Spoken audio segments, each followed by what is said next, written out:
están de manera presencial y también a todos los que están unidos a través de las redes a lo largo de todo el país. Es importante entender que cuando venimos a este lugar, venimos para reunirnos en coinonía, en adoración al único Dios verdadero. Mi saludo es para todos los apóstoles, obispos, pastores, maestros que están a lo largo de todo el país, esperando que la presencia de Dios esté con cada uno de nosotros. A manera de introducción, quiero recordarles de que nuestro país en estos días está viviendo una convulsión de carácter político. Estamos observando que ya pasó la primera parte donde la confusión era mayor porque teníamos que elegir en algunos lugares consejeros regionales, diputados, senadores y además un candidato que pase a la segunda vuelta. Y yo sé que usted y yo tuvimos la oportunidad de ver a muchos de nuestros hermanos también preparando su candidatura, pero tengo una diferencia grande con que un pastor deje su ministerio y se postule a la candidatura de algún cargo político, porque nuestro llamado es más excelente que cualquier otro llamado que nos pueda ofrecer nuestra propia nación o algún partido político. Dicho esto, quiero que vayamos a la palabra del Señor en el libro de Efesios, en el capítulo 4. Vamos a dar lectura a los versículos 11 y 12. Quiero que usted retenga estos versículos porque esto es la introducción al mensaje que quiero compartir en este día. Dice así la palabra del Señor: y Él mismo constituyó a unos apóstoles, a otros profetas, a otros evangelistas, a otros pastores y maestros, a fin de perfeccionar a los santos para la obra del ministerio, para la edificación del cuerpo de Cristo. Yo sé que cada uno de ustedes tiene muy claro lo que esta palabra significa, porque estoy hablando a maestros de la palabra. Estoy hablando a hombres y mujeres que han dedicado su vida al servicio de Dios, pastoreando en algún lugar extremo de nuestro país o dentro de la capital de nuestra nación. Pero el mensaje que yo quiero entregar en esta hora se encuentra en Primera de Pedro, en el capítulo 5. Vamos a dar lectura desde el versículo 1 hasta el versículo 4. Y esta es la orden que Dios nos ha dado a cada uno de los que hemos abrazado el ministerio pastoral. Y nos dice: apacentad la grey de Dios. Ruego a los ancianos que están entre vosotros, yo anciano también con ellos, y testigo de los padecimientos de Cristo, que soy también participante de la gloria que será revelada. Apacentad la grey de Dios que está entre vosotros, cuidando de ella, no por fuerza, sino voluntariamente, no por ganancia deshonesta, sino con ánimo pronto, no como teniendo señorío sobre los que están a vuestro cuidado, sino siendo ejemplo de la grey.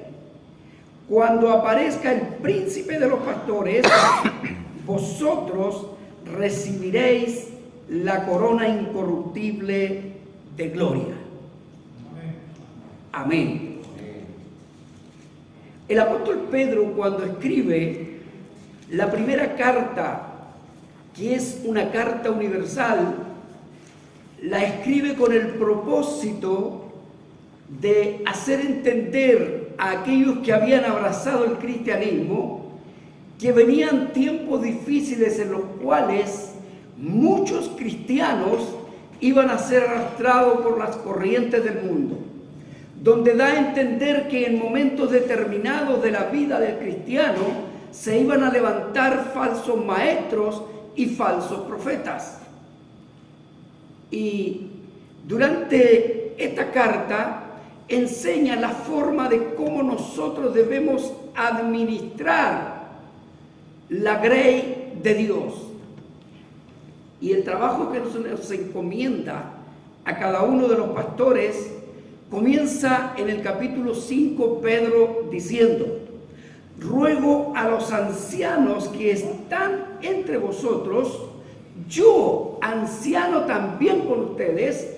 Quiere decir que Pedro se puso al nivel de los apóstoles, se puso al nivel de los pastores que había en las diferentes iglesias para recomendarles que él había sido testigo presencial de la forma como Cristo había enseñado a ese grupo especial que él había tomado para que sean sus discípulos, pero va más allá.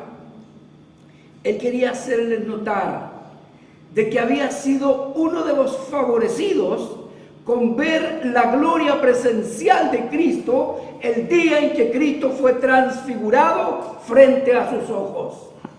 Lo que él les está diciendo entonces a aquellos que han abrazado el camino del pastorado, el camino de cuidar de la grey de Dios: apacentad la grey de Dios que está entre vosotros.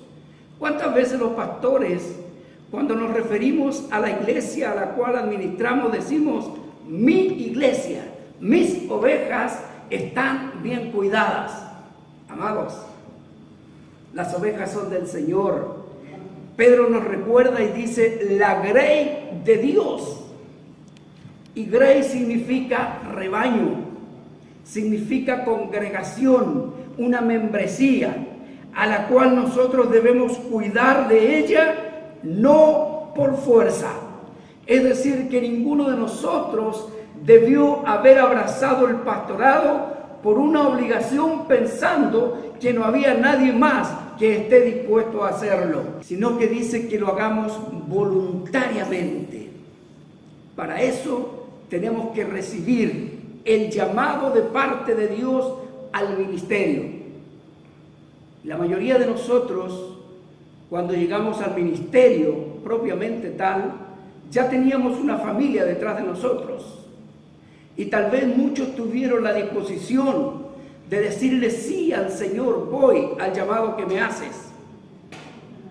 Pero a lo mejor no le consultaron a su esposa, no le consultaron a sus hijos y abrazaron esta profesión de ser pastores, y hoy tienen la principal carga que no pueden soportar, que es su familia, porque sus hijos, sus hijas, su esposa se sienten que no tienen pastor. Es por eso que nosotros, al momento en que Dios nos ha llamado al ministerio, debemos consultarlo también con nuestro entorno familiar para saber si ellos están también disponibles a que en un momento se diga: ah, es el hijo del pastor y mira cómo actúa, mira lo que hace. Entonces nos dice que lo hagamos de manera voluntaria. Y escuche bien, no por ganancia deshonesta. Es una advertencia muy especial la que nos hace aquí el apóstol Pedro. Algo que también Pablo, cuando quiso enseñar al joven pastor Timoteo, le decía: cuídate en tu testimonio personal, porque raíz de todos los males es el amor al dinero, y muchos, escuche bien, muchos se han ido en pos de ganancias deshonestas.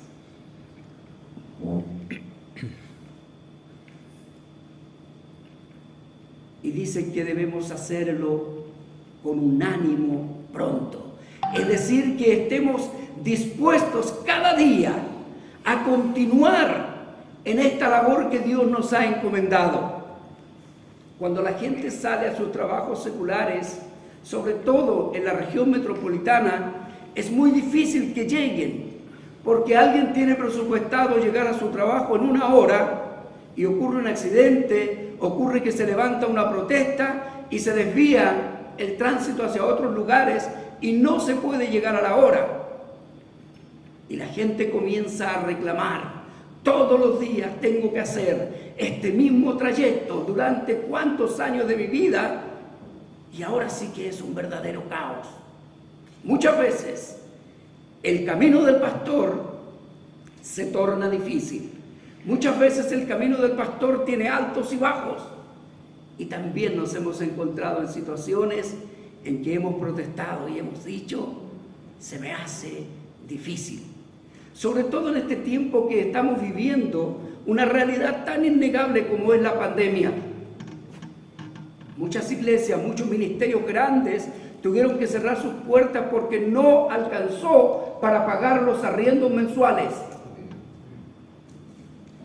Y también muchos miembros de las iglesias actualmente se acostumbraron a tener sus reuniones de carácter virtual y no hay un compromiso de llegar al templo que ya está abierto. Y los pastores somos los que sufrimos esa situación. Entonces nos pide que nosotros debemos realizar nuestro trabajo con un ánimo pronto. Una recomendación más: no como teniendo señorío sobre los que están a vuestro cuidado. Amados, nosotros no somos el jefe, nosotros no somos el que tiene que andar con el látigo para movilizar a las ovejas. Cuando el salmista David decía: tu vara y tu cayado me infundirán aliento, la vara y el cayado no era para golpear a las ovejas. El pastor tenía el cayado para levantar a la que se salía del camino con cariño y volverla a poner en el camino. Hoy en día también hay muchos siervos de Dios que se han enseñoreado de la grey de Dios, pero Dios nos va a pedir cuentas. Entonces nos pide de que nosotros tengamos mucho cuidado de la forma como estamos cuidando el rebaño de Dios. Y lo que nos pide es que nos mostremos como ejemplo a seguir. Como nuestros hermanos nos vean, así va a ser como ellos se van a conducir en el camino del Señor. De la misma forma, cuando se refiere al pueblo, a la nación, la palabra de Dios dice: como es el príncipe, así es el pueblo. Y lo mismo pasa con el rebaño de Dios. Como es la actitud del pastor, es también la actitud de la oveja. Es por eso que el salmista David decía: Jehová es mi pastor, nada me faltará. Si había algo de lo que no podían hablarle al que ahora estaba sentado en el trono real, era de los cuidados que él tuvo de las ovejas de su padre cuando él era pastor. Y ahora él reposaba y descansaba en los cuidados del pastor de los pastores y podía decir con certeza: Jehová es mi pastor y nada me faltará. Entonces, todo trabajo tiene un premio. Aleluya. Debemos seguir esforzándonos a pesar de las dificultades. Amén. Dice: y cuando aparezca el príncipe de los pastores, vosotros recibiréis la corona incorruptible de gloria. La gloria de Dios ha sido siempre una pregunta para responder en la mente finita de cada ser humano. ¿Cómo es la gloria de Dios? Dios en los tiempos antiguos hizo reflejar su gloria en el rostro de Moisés y nadie podía mirar el rostro de Moisés y le decían que se cubriese porque la gloria de Dios era insoportable para el hombre que no estaba viviendo vida de santidad. La gloria de Dios, Él no la comparte con nadie. Pero ¿cómo podríamos nosotros entender lo que significa la gloria de Dios? En el libro de los Salmos dice que Dios se glorifica en la naturaleza, en los astros, en todo lo que Él creó. Y nadie ha podido jamás medir el total de la distancia y del porte que tiene el universo, porque no tendrían un sistema de medición. Para medir una distancia muy larga en el universo, dice, está a años luz. Nuestra mente no alcanza a imaginarlo. Amados, el rey de este siglo se llama Satanás. Y él está interesado en alejar del reino de Dios a aquellos que han creído en Cristo como su Señor, como su Salvador. Aleluya. Pero quiero recordarles ahora cada una de las advertencias que nos daba Pedro en el capítulo 5. Todos, de una o de otra manera, hemos escudriñado la palabra de Dios y hemos visto que Dios se revela a nuestra vida de manera diferente, pero con un solo propósito: hacernos entender cuál es nuestra labor como pastores, cuál es la labor de nuestros miembros como ovejas del pueblo de Dios y cuál es nuestra labor para hacer entender a la grey de Dios cómo se debe vivir en este mundo tan convulsionado. ¿Por qué yo les hacía notar el pasaje del libro de Efesios capítulo 3, versículo 11 y 12? Perdón, Efesios 4:11, perdón, Efesios 4:11, porque aquí está nombrando algo que es una realidad dentro de los ministerios de la iglesia. Y comienza destacando y dice que él nombró primero apóstoles, a otros profetas, a otros evangelistas, a otros pastores y maestros. Mucho se ha hablado a veces de un ministerio quíntuple. Aquí, cuando está mostrando esto, no está dando grados eclesiásticos, está dando una responsabilidad individual de quienes recibieron el mandato de parte de Dios. Amén. Para ser testigos de Él en el mundo entero. Así es. Pero quiero, amados, que usted escudriñe esta lista y donde usted como ministro, no estoy hablando como cristiano solamente, donde usted como ministro de Dios encuentra el cargo de concejal, el cargo de alcalde, el cargo de diputado, el cargo de senador, de presidente de la República. En ninguno de los ministerios que son para el desarrollo y el crecimiento de la iglesia. Apoye con firmeza a los jóvenes que se han preparado, a las señoritas que se han preparado para defender nuestra nación en la carrera política. Pero nosotros no estamos llamados a dejar el cargo que Dios ha puesto sobre nuestros hombros. Amén. De guiar el pueblo de Dios con mucho cuidado, sin estar luchando por ganancias deshonestas, sin estar pidiendo que la iglesia nos ame o nos respete por la fuerza, sino que nos mostremos como ejemplo del servicio al Dios invisible para que podamos agradarle. Nuestro cargo eclesiástico es con el fin de perfeccionar, no a la nación, con el fin de perfeccionar no a los políticos que vivan de acuerdo a la voluntad de Dios, porque muchos no le conocen a Dios y muchos derechamente niegan la existencia del Dios verdadero. Pero nos ha llamado con el fin de perfeccionar a los santos, a los que han sido comprados a precio de sangre, para testificar del nombre de Cristo. Perfeccionar a los santos para la obra del ministerio y para la edificación del cuerpo de Cristo. Esa es nuestra labor. Pero Dios quiere más de nosotros.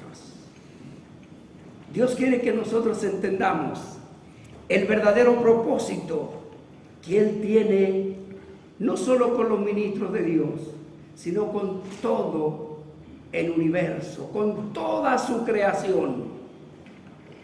Quiero que vayamos al libro de Miqueas, en el capítulo 6, versículo 8. Dice así: oh hombre, Él te ha declarado lo que es bueno. ¿Y qué pide Jehová de ti? Solamente hacer justicia, amar misericordia y humillarte ante tu Dios. Amén. 3 cosas esenciales que Dios nos pide. Y en primer lugar nos pide a nosotros los ministros, porque tenemos la responsabilidad de enseñar al pueblo de Dios a que debe hacer justicia. Es una palabra que hoy está muy vituperada. Es una palabra que está pisoteada, donde los políticos se han tomado esta palabra proveniente de la boca de Dios y hablan de justicia, hablan de equidad, hablan de igualdad, pero sus ideales están lejos de esto. Y somos nosotros los ministros de Dios, los llamados a instar al pueblo a hacer justicia, pero la verdadera justicia, que es la que viene de Dios. Amar misericordia. La iglesia en el mundo entero y especialmente en nuestro país tiene por misión también una gran labor social, y eso se llama misericordia. Pero amados, la justicia sin misericordia no sirve, y la misericordia sin humildad no sirve, porque usted no puede estar pregonando a voz en cuello las cosas que usted hace para hacer misericordia. Cuando Amén. usted hace misericordia, debe ser humilde ante Dios.